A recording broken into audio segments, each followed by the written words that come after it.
तर मित्रांनो, काटकोन केलेल्या यल वरती जर आपण झाडं लावले तर 2 नंबरची लाईन कशा प्रकारे घ्यायची ते आपण पाहूया. आता ही दुसरी लाईन आपण लावतोय इथं. तर काय करायची, ही जी यल लाईन आहे आपली त्यावरती पुन्हा एक तार बांधून घ्यायची आणि त्या तारीला काय करायचंय, ज्या साईजवरती तुम्ही झाड लावणार आहे ज्या मापावरती 16-16 फुटावरती खुणा करून घ्यायच्या. असं टेप आपण त्याला गुंडाळलेला आहे इथं. आपण असा चिकट टेप आपण त्याला गुंडाळलेला आहे 16-16 फुटावरती.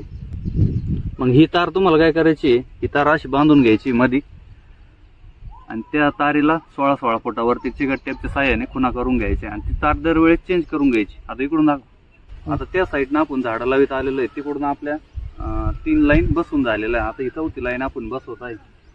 तर ही तार आपण आडवी टाकलेली आहे त्या कोपऱ्यापर्यंत आणि याला खुणा करून घेतलेला आहे. मग ही तारीला आपण खुणा करून घेतल्यानंतर या लाईनवरती झाडं आपण बसवत चालायचे आणि पुन्हा सारे झाडं बसून झाले की ही तार पुन्हा काढून घ्यायची आणि पुन्हा 16 फुटावरती पुढचं ती ठोकून घ्यायची तिथं आणि त्या लाईनवरले झाडं बसून घ्यायचे.